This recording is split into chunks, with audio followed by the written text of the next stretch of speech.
I'd like to call this meeting to order.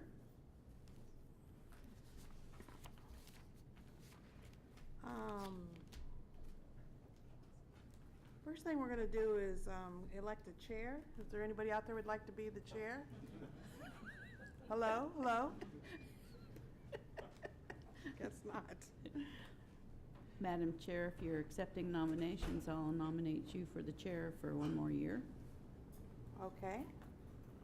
Do we need a second? Can you second? Well, no, I can't second it, but we'll just go ahead and vote on it. All those in favor, raise your Aye. right hand. Okay, thank you. If Mr. Cohen, he's also a part of this. There if he he's is. There he is. Mr. Cohen, we have elected you chair because you were late. Thanks. Appreciate that.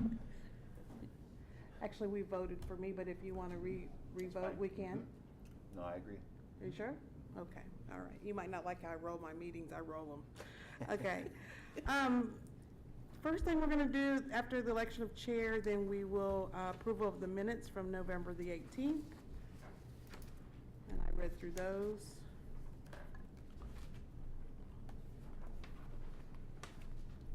Take a Madam motion Chair, for the floor. I'd make a motion that we approve those minutes. Okay, the motions have been moved by Jeff, Second. second by Councilwoman Schwartz. All those in favor, raise your right arm. 3-0. Angela, are you okay back there? Okay.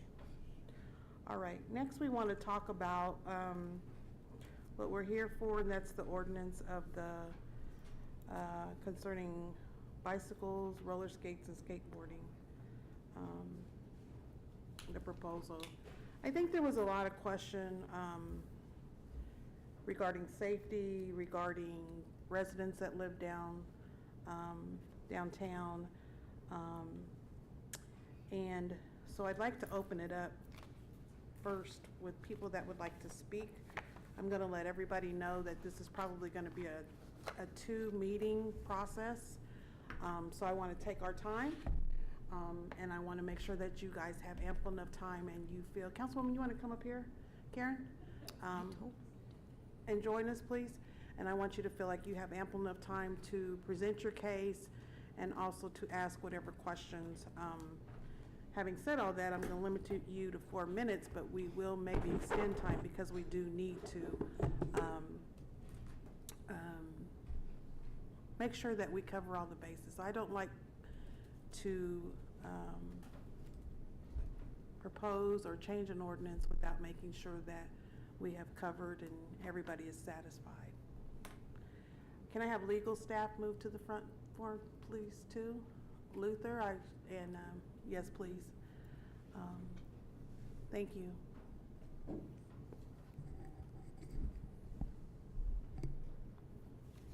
I think the back is fine, but I want you to hear what we got to say. And I like everybody to see Luther. I haven't picked on Charles yet, but Luther's my guy there in the yellow there.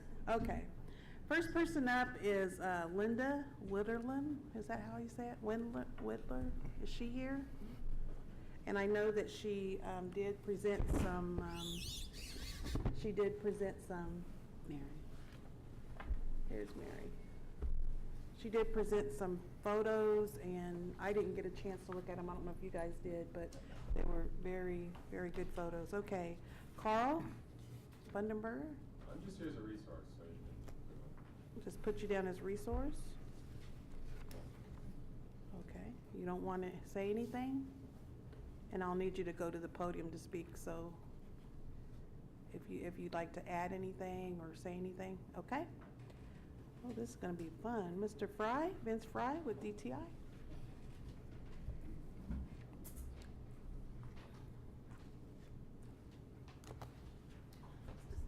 Well, good afternoon. Appreciate the opportunity to address you. I am Vince Fry, President and CEO of Downtown Topeka Incorporated.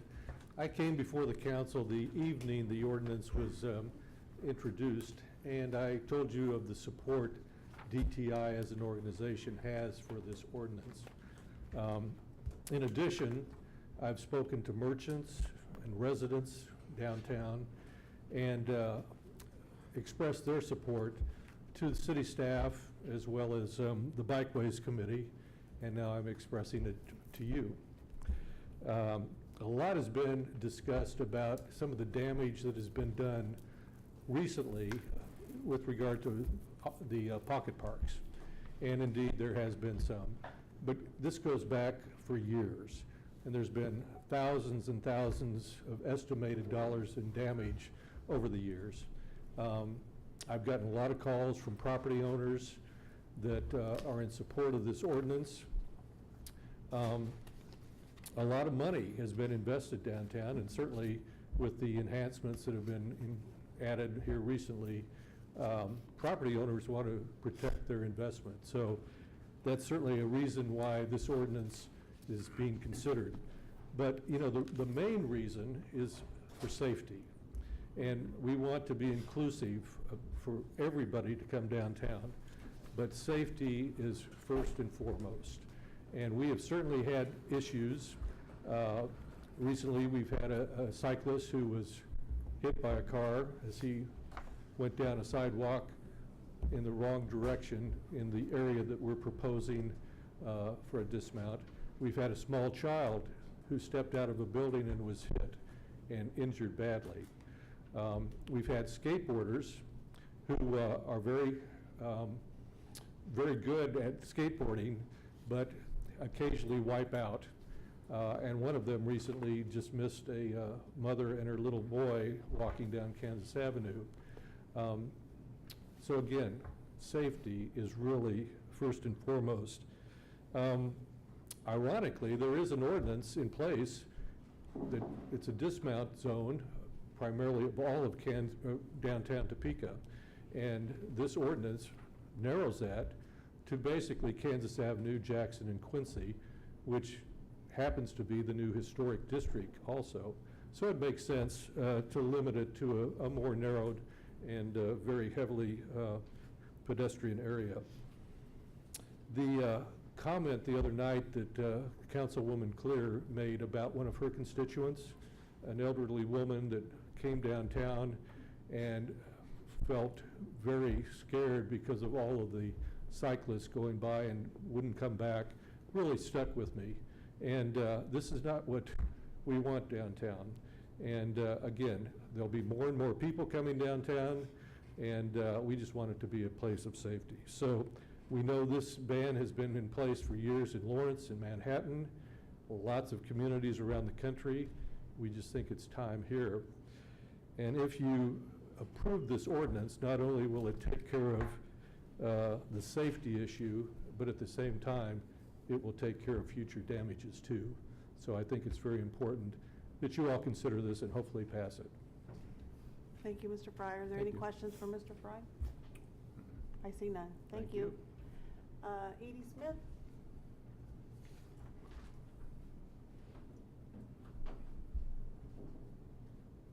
Followed by Lisa Stubbs.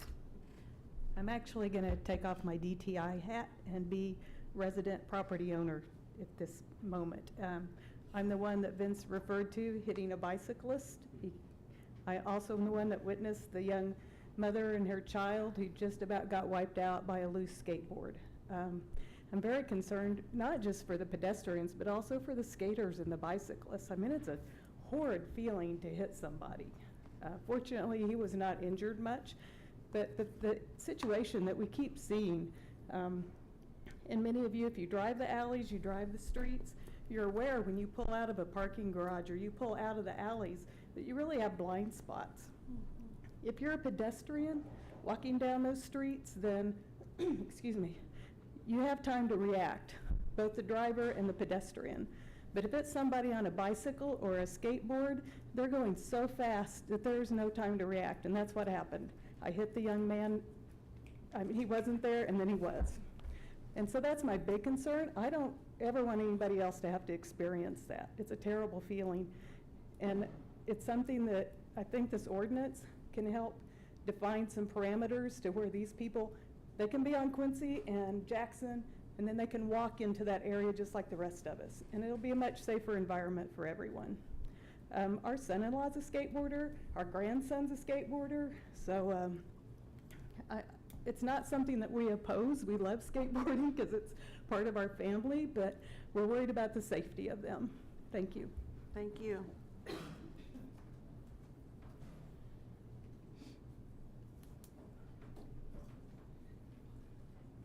Lisa?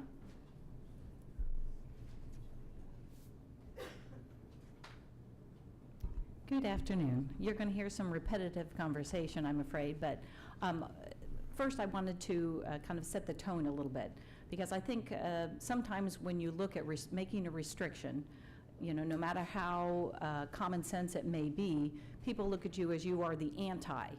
You're the anti-skateboarders, you're the anti-cyclists. So first of all, my husband is an avid cyclist. He has 3 bicycles. Why you need 3, I don't know, but he has 3 bicycles, so he is a cyclist, and he's a safe cyclist, and he believes it is unsafe for cyclists and pedestrians to coexist on the sidewalks in downtown, and he says it's just common sense. As far as skateboarding goes, when I was on city council, I was able to be the one to champion the 2nd skateboard park that was put in to Topeka.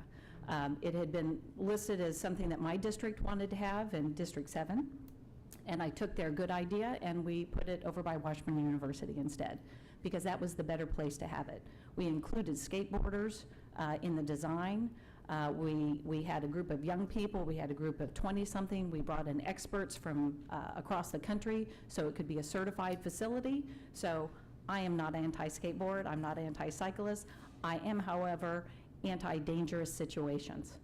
And what we have downtown is mostly a public safety issue.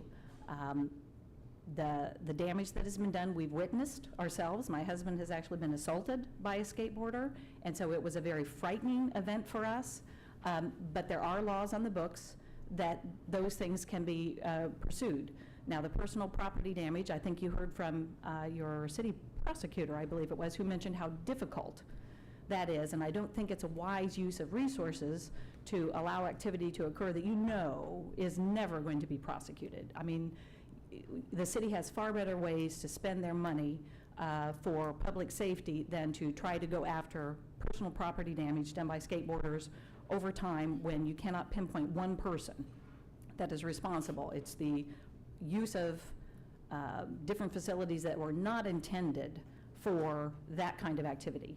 I mean, in my mind, I was talking with some folks at Security Benefit. We have a lot of young people at Security Benefit, and I just thought, you know, I'm going to do an informal survey, so this is not scientific. But I went to about 15 young people from the ages of 25 to 35, and I asked them, I said, you know, we're considering, you know, a restriction of skateboarding and cycling on the sidewalks in downtown Topeka on the avenue and the 2 streets on either side. I said, do you have a problem with that, or do you think that's a good thing or a bad thing? And to a T, every single one of them said, yeah. I'm surprised it wasn't already there. None of them had a problem. So if we think we're being anti-millennial, the millennials are telling me that they think it's a good idea. They don't want to come down here to go to restaurants and to sit outside and to have to worry about getting sideswiped by a bicycle or, heaven forbid, hitting someone. And I could feel in Edie, you know, you could feel how upset she was having to relay to you. It's a horrifying thing to think about hitting someone, even if it isn't your fault. We also witnessed the skateboarders flying off of the West Star seating area into the street on a Sunday afternoon, cars going up and down the alley. Now, one of them would occasionally go out and stop the cars, you know, if they saw them, to say, hey, we're going to fly out here, you're just going to have to wait. You know, but again, it just, the public safety aspect of it is just tremendous. The other thing that I did want to just touch on a little bit, because it was mentioned, was the residents downtown and the children, and would they be prohibited, you know, from riding their bicycles on the sidewalk? We have the most wonderful park-like setting a block away. It's called the Capitol Building. Mm-hmm. You know, there are many children in our city, unfortunately, who have no sidewalks in front of their house, or have sidewalks in such disrepair that they could not possibly ride their bikes on them. So there's never going to be a huge influx of small children downtown. We do currently have 2 or 3 that are there. Their parents are very responsible, and I see them taking them over to the Capitol grounds because they want them to be in a safe environment. Parents don't want to have their kids on pedestrian-heavy areas to run into pedestrians either. So I think that is just a non-issue. I really do, and I would hope that that would not be something that would deter an otherwise common sense ordinance as the one that we have in front of us today. Thank you. Thank you. Tom Stubbs, is he here? He is not able to make it. Okay. Chris Schultz?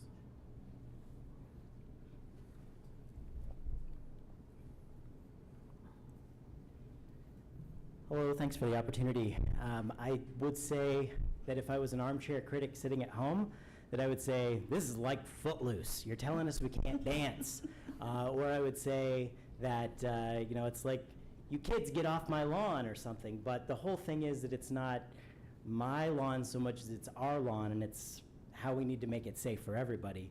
And since I'm down in the middle of it, and these guys are my neighbors over here, I can tell you that I have a little dog. I don't have the kids running around, but I have a little dog, about 11 pounds. When I open the door to go out, he's on a leash. He runs out the door. If someone's zipping by, we're going to clothesline them and pull my dog into the wheels of their bike or their skateboard or whatever. And I'm worried about that. I think about that because that's happened. It's not happened to me, but I have seen it where if he would have been out there and I wouldn't have seen that, it would have been real easy. And as a merchant, or with our customers, they're right there. They're walking out the doors. The last thing we want is them to be talking with their friends, walking out the front door, and all of a sudden, someone gets knocked over. That's not good for repeat business. So I would just say that I hope that whatever we do, we consider that we do that with the tone that we don't put big signs saying, welcome to downtown Topeka, now skateboarders get out. I hope that we could be a place that is welcoming of everybody in that. I hope we can come up with that compromise. And so I think the way that's communicated, the way that's enforced, I think there's some considerations there of how we should do it. But I just thank you for this consideration. Thank you. Stephen Smith?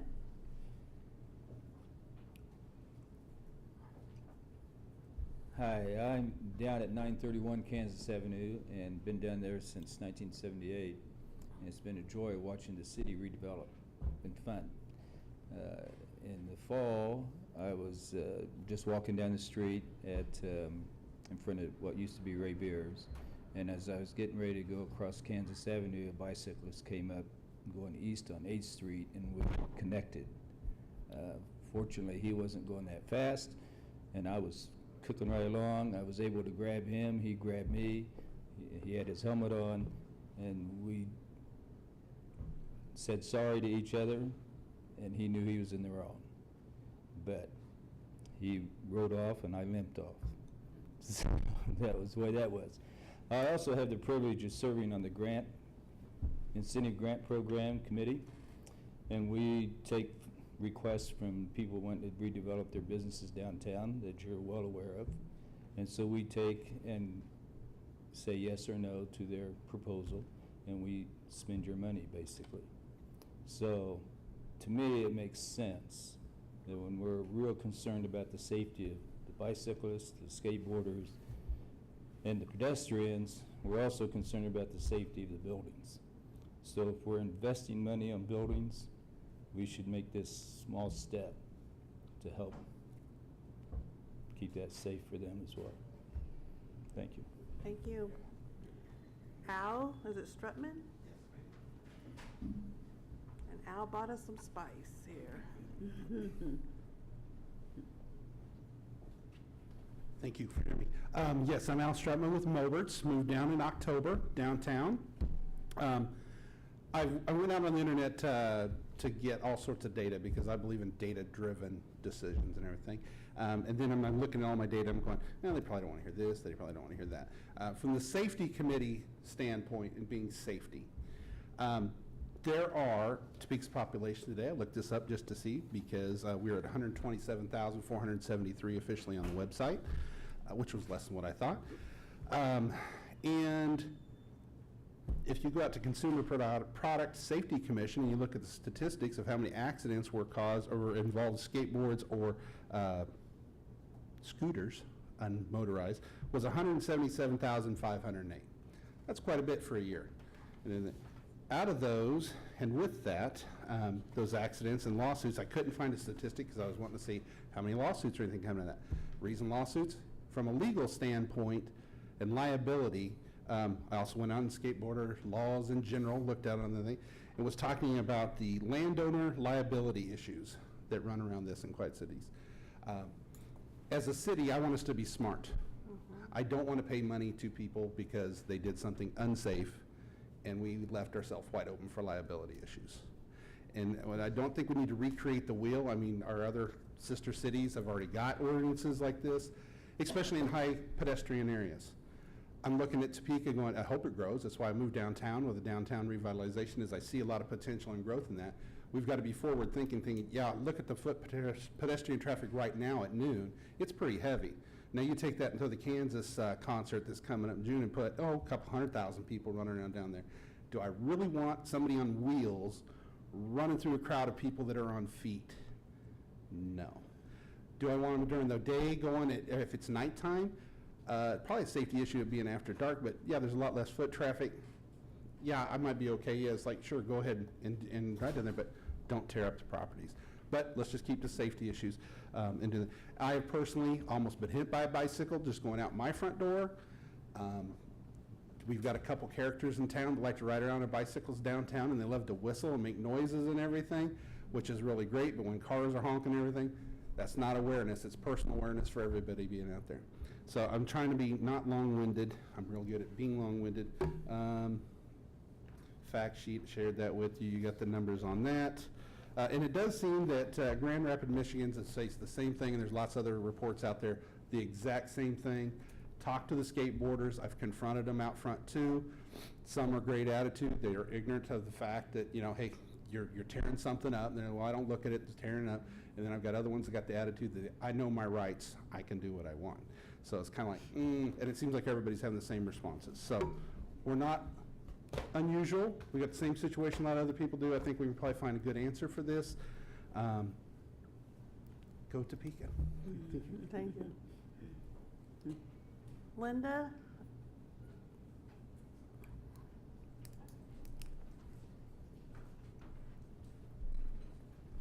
I'm a property owner, the longest one in this room, longest business runner, longest resident in downtown Topeka of all the people in this room. We have fought this in court and won. We have more experience with this than anyone in this room. 116 Southeast State Avenue, within this area that you're putting. By the way, how many of you run into any roller skaters and had any problems with any damage from roller skaters? That's on this ordinance also. I contacted the police on that. I'm going to Zero. stop you for just a second, Yes. Linda. If you will address the chair, please, and not individuals, I'd appreciate it. Thank Well, you. I think it's time that we get some real information here. And I keep hearing about this ordinance is going to do this ordinance is going to do that. Roller skating is an example of something that's included in this. There is no problem with roller skating. I talked to the the crime analyst, James Anderson. He said in his memory he doesn't ever remember a problem with roller skaters, and he went back and he checked all the way to 2013, zip, zero, nada, nothing. Okay. This becomes a witch hunt when you include a group of people that have done nothing. This ordinance is no guarantee of putting an end to anything except for some of the harmless activities of law-abiding citizens. Putting something on paper does not make it true. Vandals don't stop spray painting just because there's a law against it. There is a law against it, they do it anyway. But there are ways to guarantee a lack of damage. Guarantee a lack of damage, and this is not it. I'm not saying not to pass an ordinance, but don't bother to pass one that won't solve anything, but will alienate and insult perfectly respectful people participating in harmless activities. And you bring up Sandra Clear. Good thing to bring up. When she spoke about an old woman jostled by a ne'er-do-well biker on the sidewalk, everyone seemed to think that anecdote supported the need for this ordinance. It didn't seem to occur to anyone that what it did do was illuminate how worthless words on a piece of paper are, because, after all, he did what he did despite the fact that it was illegal in the place that he was doing it at the time he was doing it. It didn't do a thing to change it. This should make that clear. At the meeting, I heard people saying things like, well, we really don't want to ban anything, but, well, let's give it a try for 6 months.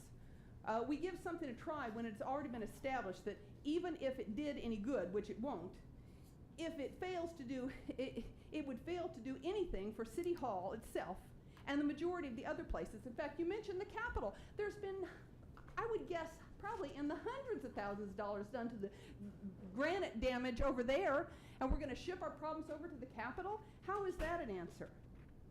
We need to solve the problem citywide, including the Capitol. They've had troubles for years and years and years.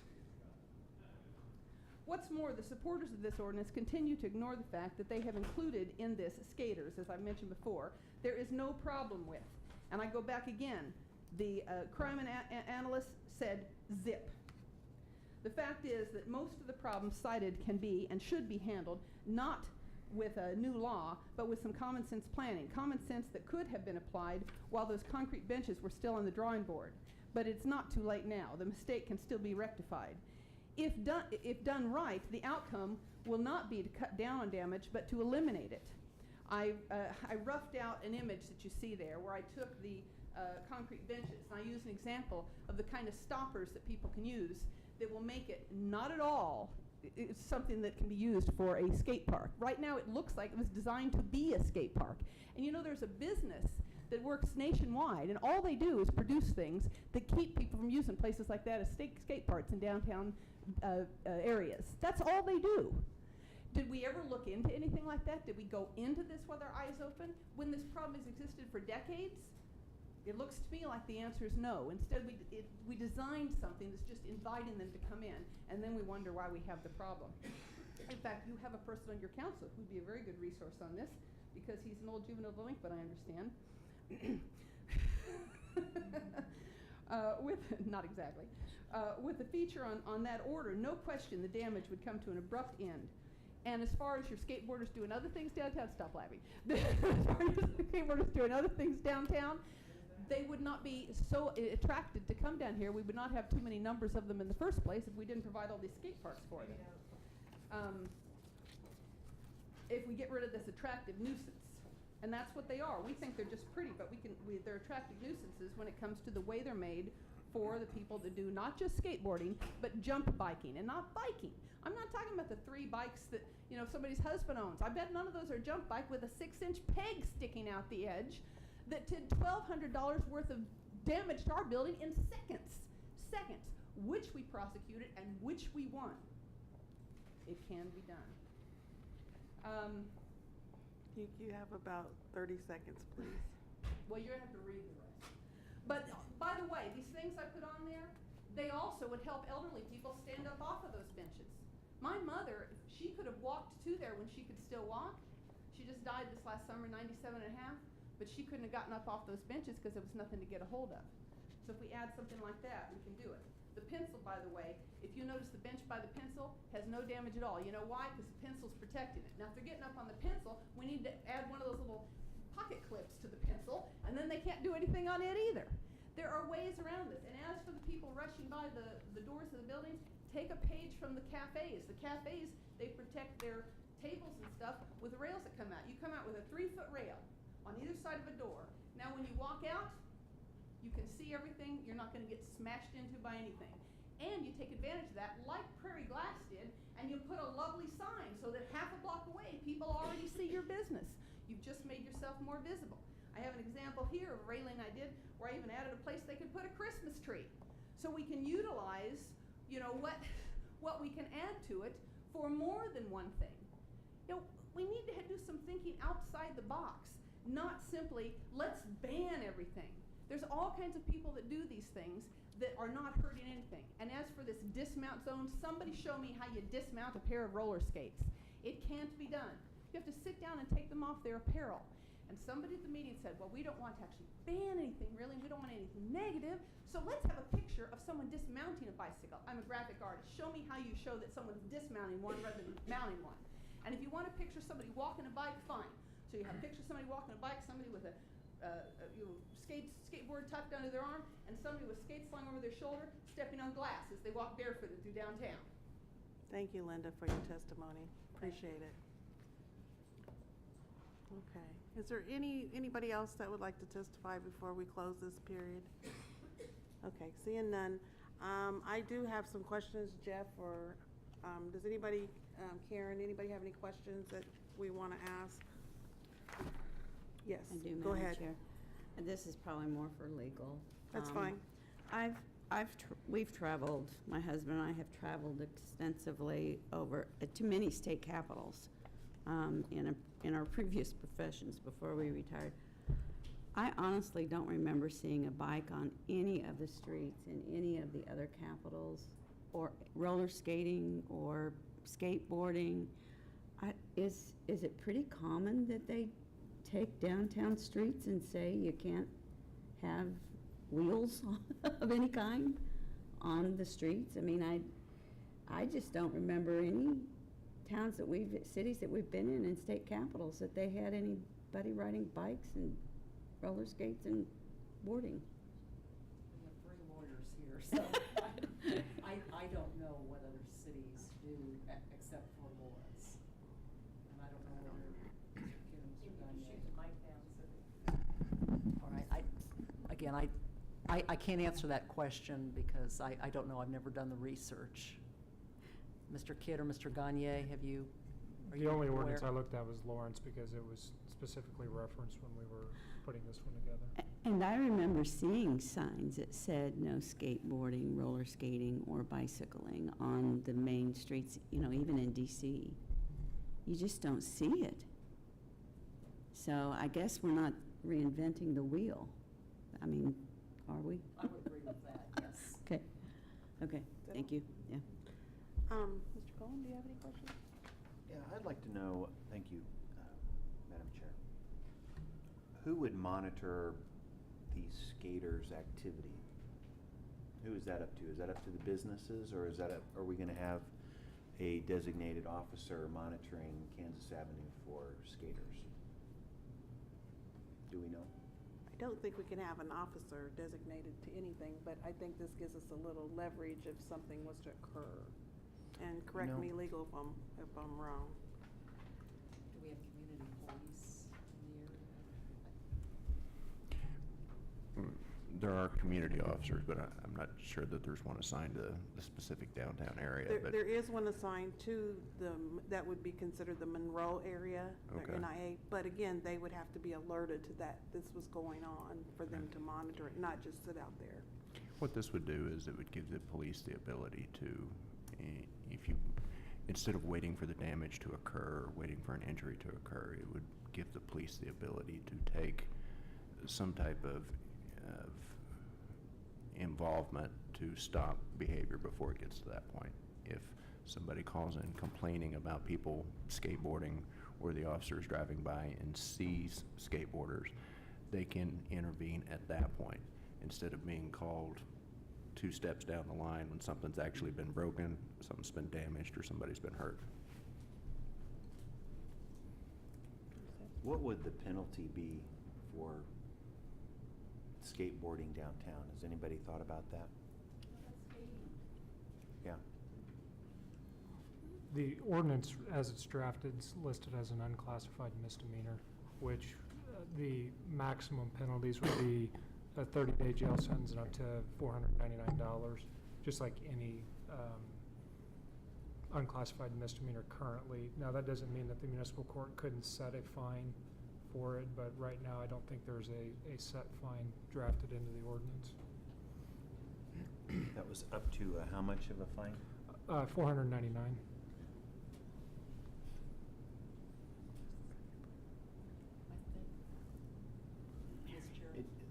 The reason why I'm asking, I'm sorry. If I'm not mistaken, it's currently illegal to ride a bicycle in the downtown area, and I think the fine is $70. Do you recall that? It's a set fine of $70. So it's already illegal. It is already illegal to ride bicycles down in a very large area downtown. This ordinance would limit that area, but it's still illegal to ride Kinda a sounds bicycle like downtown on sidewalks. We've already got something in place. We do, and this ordinance simply expands it to other rolling devices, like skateboards. But skateboard is not in the original. Correct. Okay. We do have an ordinance that prohibits skateboards in downtown parking facilities, garages, and off-street parking lots. Those are so fun. Why should we? And that's been on the books for many years. Yeah, okay. Is that all, Mr. Cohen? I guess that's just what I'm We can come back to curious. you if you Yeah, want. it's just, are we really gonna throw kids in jail, anybody in jail for, I mean, somebody spoke about somebody getting clipped or something. I mean, by the time you call the police and they show up, they're gonna be long gone, right? I mean, how are we gonna enforce this that we are gonna put in place? Just talk to the chair, please. Chair? Um, I'm sorry, Chair. I That's don't- just something that I'm concerned about is, I don't want this to become a battle between them and I think we're all here and we can all agree on the safety aspect of it, and I don't want this turning into a point and match or whatever. I think what we're looking at is we're looking at it from a safety point of view, but your questions are very good questions. And I believe, and correct me legal if I'm wrong, that a judge can set the tone of whatever. But of whatever the first offense or the second offense or whatever they feel that is appropriate, is that correct? Yeah, the court can can make this, because it's an unclassified, it's not an offense where you would have to appear in court and get fingerprinted and that sort of thing. So the court could set a fine for it. Okay. Do you want me to come back to you, Mr. Cohen, or do you have any more I'm fine questions? for now. Okay. I see that this ordinance states from 4th Street to 11th Street, Southwest Jackson and Southwest Quincy, is that correct? That's the parameter, correct? Okay. Is everybody in agreement with that? Okay. Can we go ahead and vote on that, Mary?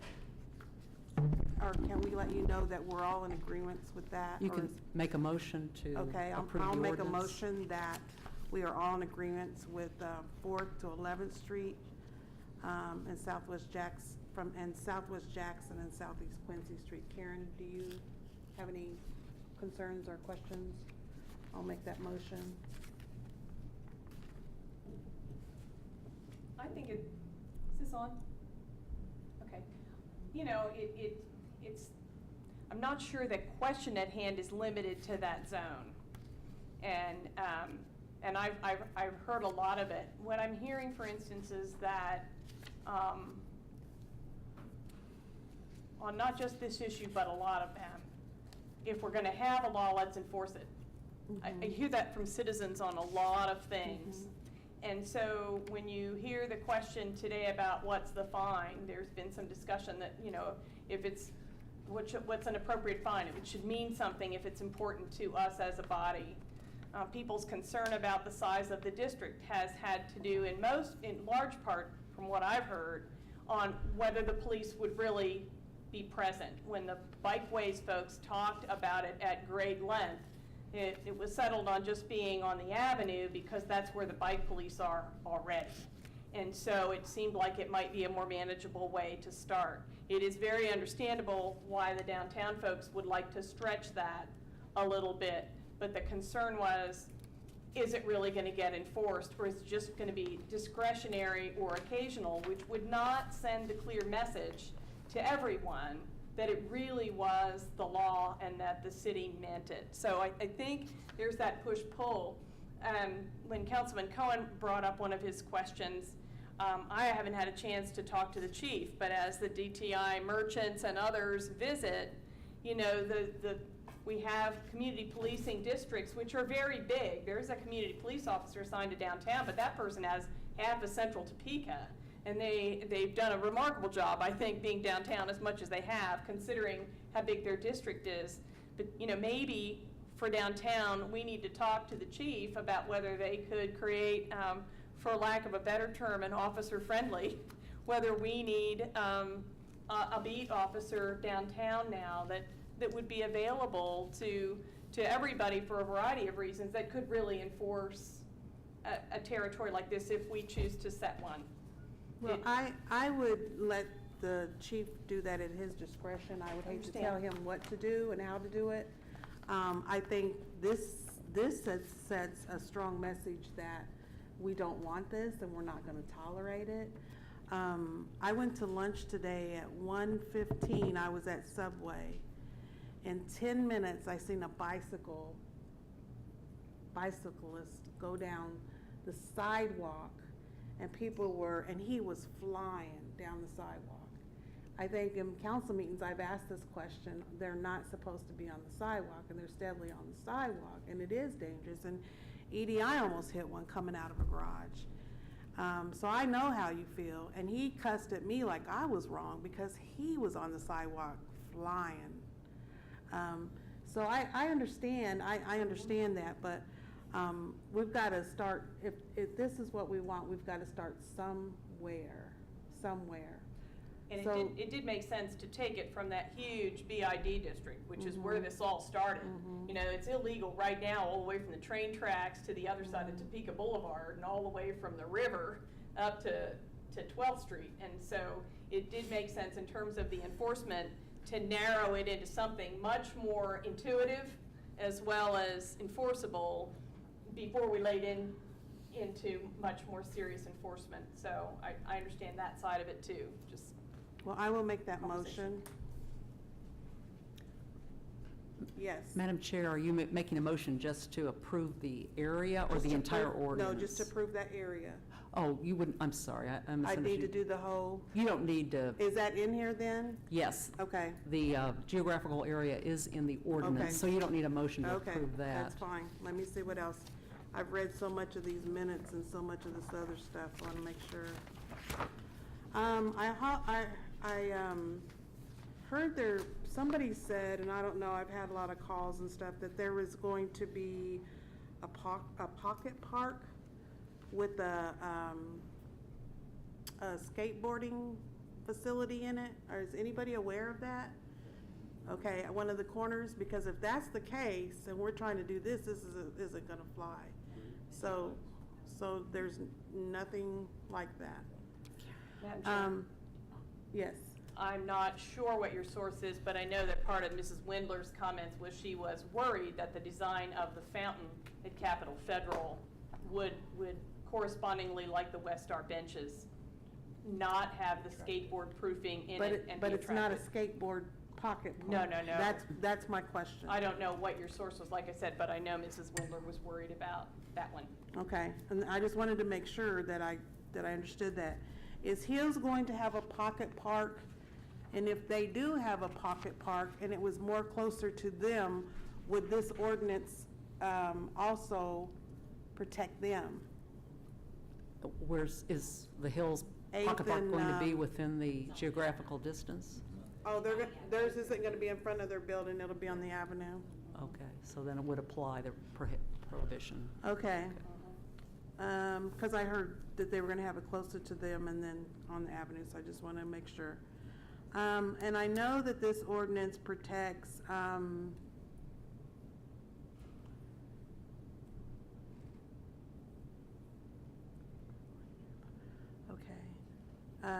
public parking facilities. What about private? That's private, that's something totally different?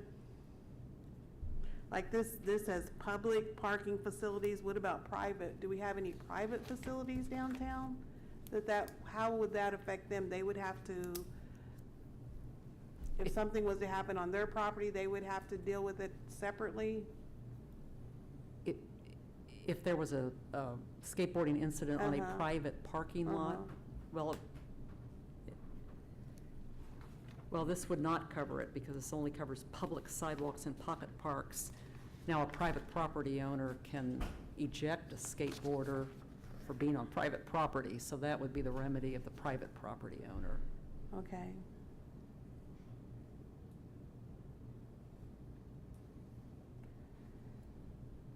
Madam Chair? Yes, Question. go ahead. Would bikes and skateboards then be banned from the street surface on Kansas? No, this just applies So they to could then travel through the downtown area on the street, bicyclists can, not skateboards. but not though. skateboarders? We Correct. just Why banned, would- it banned skateboarders, right? I'm sorry. Yeah, skateboards, you couldn't ride a skateboard on a bike, on a street, am I correct? Okay, yes. And that'd be good for safety. Okay, are you done? Okay. Just to clarify on that, it's all, we did a lot of research along the way. I mean, it's already illegal for skateboards to be on the street anywhere in the city. That's not anything new. True. We just did figure out that if they're limited from, if both are limited, are banned from the sidewalks downtown, the bicycles can be on the street, but the skateboarders are gonna have to walk it the whole way because they're not supposed to be on the street. And enforcement of that should help some of what downtown has faced before, if the police are willing to do it, in that the boarders have been able to kind of zip around on the streets and down the alleys and access the backs of buildings and so on. It doesn't prevent people from doing bad things off the alley, but it would cut it down somewhat if it were enforced. Okay. Now, Karen, this is the minutes from May the 14th, and it talked about bike racks. Do we still have bike racks going in? They are in on Kansas Avenue. So there are bike racks? Okay. I'm gonna hold, Linda, if you will hold on just a second, because we need time for discussion, and then I might come back to the public. I probably will, if you would give us that time. The bike racks are already in, and where are they at? Between 6th and 10th, there have been quite a few put in each block. And these are for public bikes, is that correct? Yes. Question? Yes, go ahead. So does that mean then that what it would be if we passed the ordinance would be unlawful to ride, but people could walk their bikes to put them in the bike racks to go into a business, and then they could walk their bike down to the, till they get out of the district that would be unlawful to be riding the bike? Or to the street. Okay. Yeah, because they could ride in the street. It would just be, okay.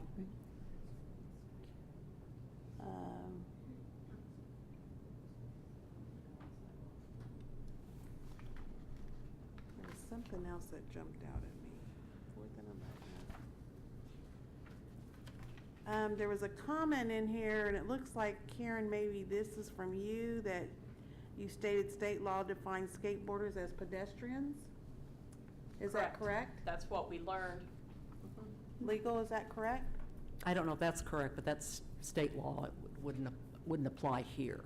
Well, that's why, and I'll refresh Mary maybe across the table, that's why we named skateboards as a banned. We had to go back and do some wordsmithing on that ordinance because it allowed pedestrians.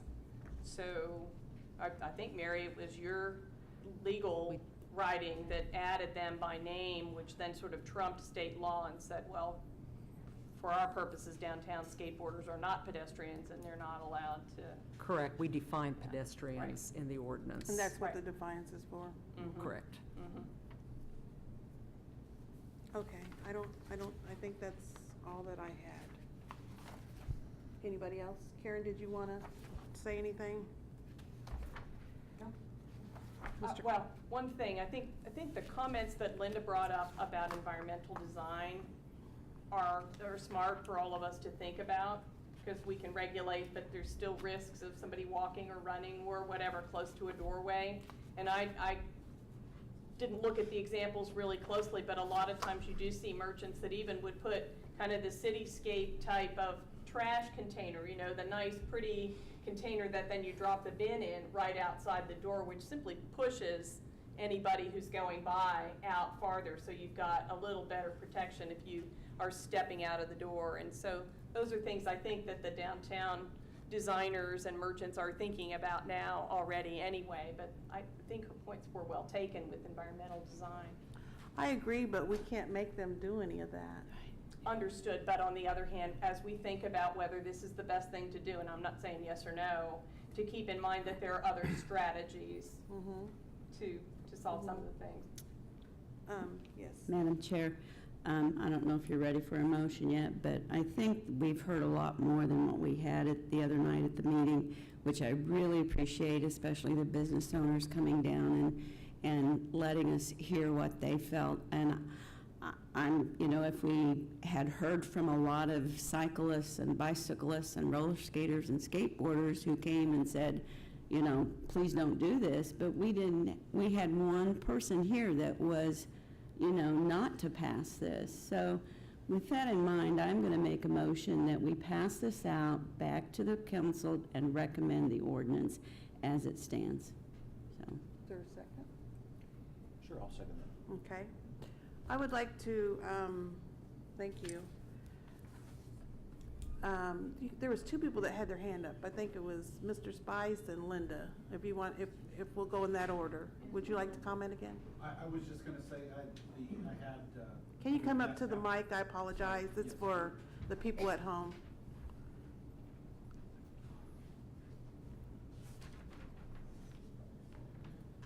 At the time, the question was posed, how much to ticket or fine, and I was just gonna say, I did have some facts here from Michigan, and there's that, and then Lawrence's ordinance, they also got posted on their website. It's a varying fine. First time offense is $50, and then $70 the next time, and then like $100 for the third. So, I'm just.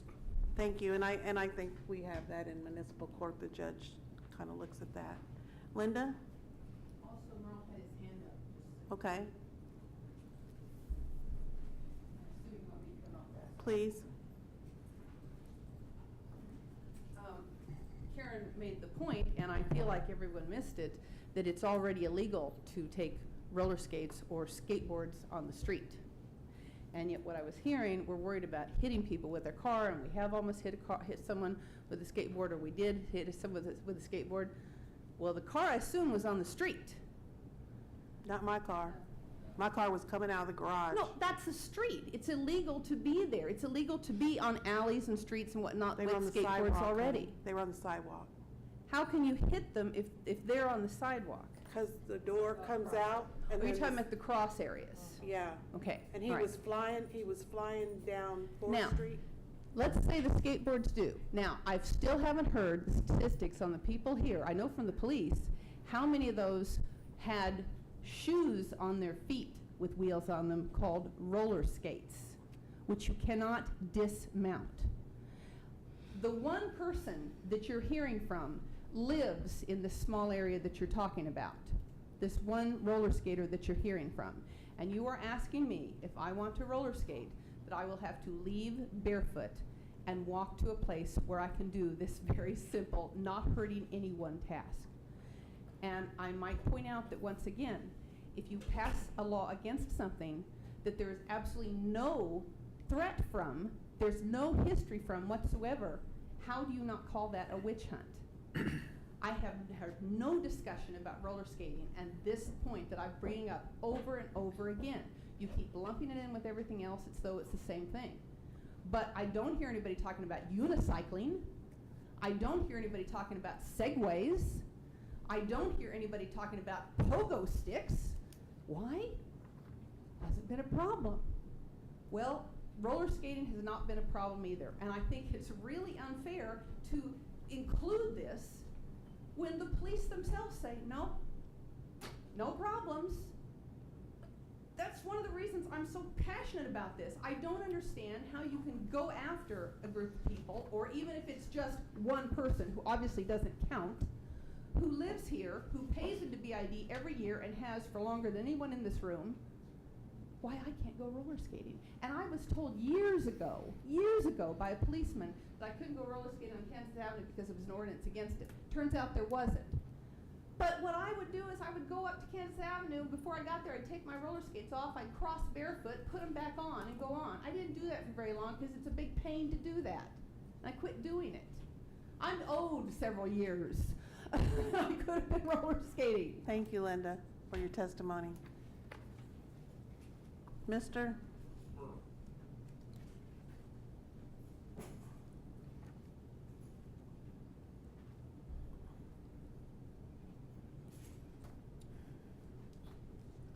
Hello, I'm Merle Windler, Linda's husband, and I didn't even want to be here, but I was asked to be.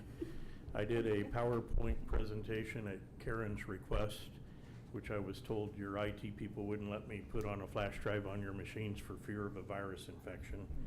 I ran out of time at the last minute when I found out I wasn't going to be allowed to do that, trying to put it on 4 or 5 tablets that I could pass around, and I just ran out of time.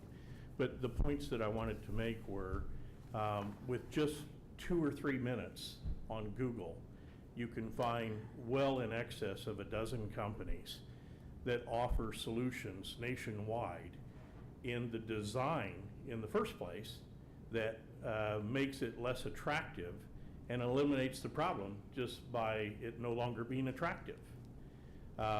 Things like right in front of Lisa Stump's place and Westar, where they've just done a lot of damage to that brand-new park there. Please with big- direct the chair if you would, with, please. I'm sorry, Mhm. with chips in the concrete and stuff. I have it all in the PowerPoint presentation. Maybe I can email it to Karen after the meeting, but there are all kinds of solutions for a few $100s to several $1,000s, some of them very attractive, cast bronze or aluminum, leaves, starfish, all kinds of things that can be put on those concrete benches and in other places downtown that make it undesirable to a skateboardist, just like the pencil up on the corner of 9th and Kansas protects that one bench. If you walk down there, you'll notice that one bench has no damage, and the other bench doesn't have the pencil, has all kinds of scratches and scrapes on it, because just the pencil being in the way made that one bench less attractive. There's a lot of things we could do like that for, in the big scheme of things, of all the money we've spent beautifying our downtown, that we could spend a few $1,000s and possibly eliminate the problem without all the legal ordinances and the police and arresting people and fines and all that. The other thing I wanted to mention, I believe it was this young man over Please address here. the chair. Uh-huh. I forgot his name. That's but okay. Please I address met the him at the chair. council meeting the other night, and after the meeting, I was talking to him about maybe there's a way to phrase the ordinance to, rather than ban devices, to punish the bad behavior by phrasing the ordinance with something like, it's illegal to do trick jumping onto objects or property that wasn't specifically designed or authorized for that purpose. And I'm not a lawyer, but I kind of showed him my thoughts, and he said, yeah, we could do something like that. And I said, well, then why aren't we? And he said, well, he hadn't thought of that because he'd been asked to look at legal verbiage for banning stuff, not for other solutions. I just think that there are other ways to address this besides just an outright ban. The other thing that concerned me in what's been said today is if you go outside the normal city council meeting rooms there at TPAC, the eastmost set of handrails are bent way over and terribly scarred and starting to rust from all the skateboard and jump bikers jumping on them. It isn't in the protected area. And that's one of the favorite places. I mean, some of the talk about having an officer and a Mr. Friendly or Officer Friendly or whatever, we've been down here for decades. We've suffered the damage. It's almost always late at night. It's on weekends. There's hardly anyone around. The police aren't around. I don't know what good that's going to do. But the behavior needs to be addressed, not the devices. If there's some way we can figure out to do that, or for, in the scheme of things, a small amount of money in the scheme of things, put in nice, attractive, aesthetically pleasing devices that you can find on the internet. I found them in minutes. I'll give the info to Karen. That would make it unattractive for them to jump on the stuff in the first place. And they'll go somewhere else, hopefully to a park that we designed for the purpose. But maybe you could find a way to address the action. It's jumping on things that weren't designed for it, or they're not authorized to jump on. That's the problem, not the device. Thank you. So, thank you. Okay. There's been a motion and a second. Did you want to say something? I'll just make I worked at the state office building for 10 years, and we had people that walked over the lunch hour. Everybody brought their shoes, and they changed their shoes. And so, I mean, I think that this, like I said, I have not seen in other cities, other capital cities, where they were riding roller skates or skateboards or bicycles.